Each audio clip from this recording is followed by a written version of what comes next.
ഇതിഹാസങ്ങൾ ജനിക്കും മുമ്പേ അങ്ങനെ പറയുന്നത് അവിടെ എന്നെ കാലത്തിന്റെ കുത്തൊഴുക്കിലോ അല്ലെങ്കിൽ ഗോഡ് ഫാദർമാർ ഇല്ലാത്തത് കൊണ്ടൊക്കെ. അപ്പോൾ ഈ എപ്പിസോഡിൽ ഞങ്ങളുടെ കുറച്ച് പഴയകാല അനുഭവങ്ങൾ കൂടി ഒന്ന് പങ്കുവയ്ക്കുകയാണ്. മുരുകേഷ്, എനിക്ക് തോന്നുന്നു സ്റ്റേജ് ഇന്ത്യ എന്ന് പറയുന്ന എൻ്റെ ട്രൂപ്പ് ഏറ്റവും ഹിറ്റായിട്ട് കളിച്ചൊരു ബാലയുണ്ട്, വീരപ്പ ശാകുന്തളം. അതായത് അന്ന് വീരപ്പൻ കത്തി നിൽക്കുന്ന സമയമാണ് വീരപ്പ ശാകുന്തളം. ഇന്നാണ് നമുക്ക് സ്റ്റുഡിയോ പോയി കഴിഞ്ഞാൽ ഏതെങ്കിലും ഒരു പീസൊക്കെ മാറ്റി നമുക്ക് റെക്കോർഡ് ചെയ്തെടുക്കാം, കട്ട് ചെയ്തെടുക്കാം. അന്ന് ഒറ്റ ലൈവിൽ വേണം റെക്കോർഡ് ചെയ്യാൻ. അപ്പൊ ആ ഒരു അനുഭവം ഓർമ്മയുണ്ട്. പിന്നെ സംശയം എന്താണ്, അന്നത്തെ ഇതുപോലെ മധു ബാലയായിട്ട് വന്നു എൻ്റെ ഒക്കെ വന്നപ്പോൾ അപ്പോൾ ഫുള്ള് സ്ക്രിപ്റ്റില്ല. എനിക്ക് നല്ല ഓർമ്മയുള്ള കാര്യമാണ്. അതെ അതെ. അന്ന് കഴിഞ്ഞപ്പോഴത്തേക്ക് ഇതുപോലെ പിന്നെ കുറച്ച് കാര്യങ്ങളൊക്കെ പറഞ്ഞു. ഇതുപോലെയാണ് കഥാപാത്രങ്ങൾ, ഇന്ന കഥാപാത്രങ്ങളുണ്ട്, ഓരോ കഥാപാത്രങ്ങൾ വരുന്നു. ആ കഥാപാത്രം വരുമ്പോൾ ഇന്ന പാട്ട് വേണം. അപ്പോൾ നമ്മൾ ഒറിജിനൽ ബാലയിൽ എന്ന് പറഞ്ഞാൽ പാട്ട് എഴുതി ചെയ്യാം, നമുക്ക് അങ്ങനെയുള്ള മാർഗ്ഗമില്ലല്ലോ. അതുകൊണ്ട് നമ്മുടെ സിനിമാ പാട്ടുകളാണ് ഇതിനകത്ത് സിറ്റുവേഷൻ. അതിനുവേണ്ടി എന്ത് ചെയ്യുന്നത്, മധു തന്നെ പാട്ടൊക്കെ വേറെ ആയിട്ട് എഴുതിയിട്ടുണ്ട്. ചില പാട്ടൊക്കെ ഒറിജിനൽ എടുത്ത് സിറ്റുവേഷൻ അനുസരിച്ച്. അതിനകത്ത് ഉദാഹരണം വീരപ്പൻ അതിനകത്തൊരു പ്രധാന കഥാപാത്രമാണ്. വീരപ്പൻ ഇങ്ങനെ വരുമ്പോഴത്തേക്കും പിന്നെ സന്തനത്തിന്റെ കാര്യം പറയാം. അപ്പോഴത്തേക്ക് അരച്ച സന്തനം എന്നുള്ള പാട്ടാണ്. ആ പാട്ട് വേറൊരു കഥ ഉണ്ടോ അതിനകത്ത്? ഒന്ന് രണ്ടോ മൂന്നോ കഥാപാത്രങ്ങൾക്ക് ഞാൻ ശബ്ദം കൊടുത്ത ഓർമ്മയുണ്ട്.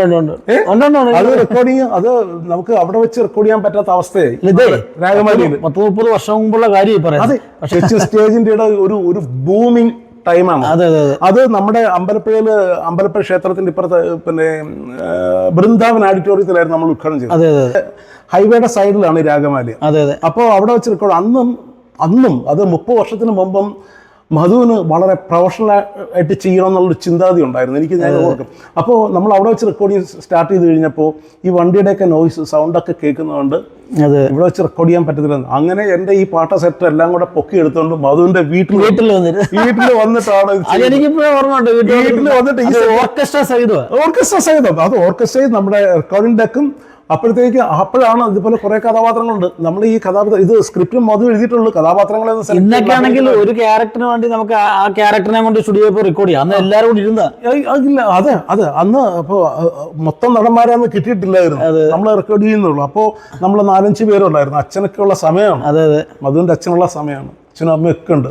അപ്പോഴത്തേക്കും വീണ്ടും കഥാപാത്രങ്ങൾ കിടക്കുക. അപ്പോഴേ ആ ഗുരുവേഷ് പറഞ്ഞോളാൻ പറഞ്ഞു. ഞാൻ എന്തോ 2 കഥാപാത്രത്തിന് ഞാൻ ശബ്ദം കൊടുത്തു. അപ്പോൾ തന്നെ നമുക്കത് റിഹേഴ്സൽ ചെയ്യുമ്പോൾ തന്നെ, ഈ റെക്കോർഡ് ചെയ്യുമ്പോൾ തന്നെ നമുക്ക് മനസ്സിൽ നല്ല സംഭവം ഒരു പേരെടുത്ത് പറയുന്നില്ല. ആ വീരപ്പ ശാകുന്തളം എന്ന് പറഞ്ഞ ബാലയിൽ അന്ന് അഭിനയിച്ചവര് എല്ലാവർക്കും ഓരോരോ അവസരങ്ങൾ കിട്ടി. പല പ്രൊഫഷണൽ സത്യം ഒത്തിരി പേര്. അതുപോലെ നമ്മുടെ നാട്ടിലുള്ള കുറച്ച് പേരെയൊക്കെ പുന്നപ്രയുള്ള ഒത്തിരി കലാകാരന്മാരെ മധു അല്ല അന്നോട്ട് സ്റ്റേജ് ഇന്ത്യ തുടങ്ങിയ കാലത്ത് ഇങ്ങോട്ട് ഈ സ്റ്റേജ് ഇന്ത്യയിൽ വന്നിട്ടുള്ള കലാകാരന്മാരുടെ എണ്ണം എടുത്ത് ഞാൻ തന്നെ അതിശയിച്ചു. എത്ര കലാകാരന്മാർ വന്നു.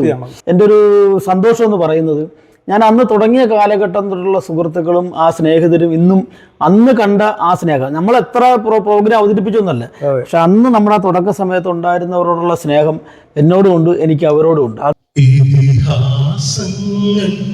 ജനിക്കും മുമ്പേ ഈശ്വരൻ ജനിക്കും മുമ്പേ പ്രകൃതിയും കാലവും ഒരുമിച്ചു പാടി പ്രേമം ദിവ്യമാമൊരനുഭൂതി.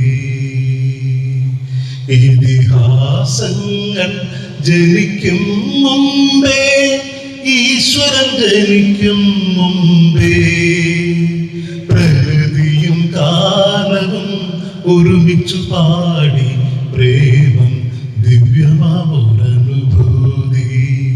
പ്രേമം പ്രേമം പ്രേമം. അന്നത്തെ ആദ്യാനുരാഗ പുഷ്പങ്ങൾ അന്തചരാചരങ്ങൾ, അന്നത്തെ ആദ്യാനുരാഗ പുഷ്പങ്ങൾ അന്തചരാചരങ്ങൾ, അവയുടെ ആകർഷണത്തിൽ വിടർന്നതാണായിരം സംഗമ യാമങ്ങൾ. അവർ പാടി നമ്മളേറ്റു പാടി അനശ്വരമല്ലോ പ്രേമം, അനശ്വരമല്ലോ പ്രേമം.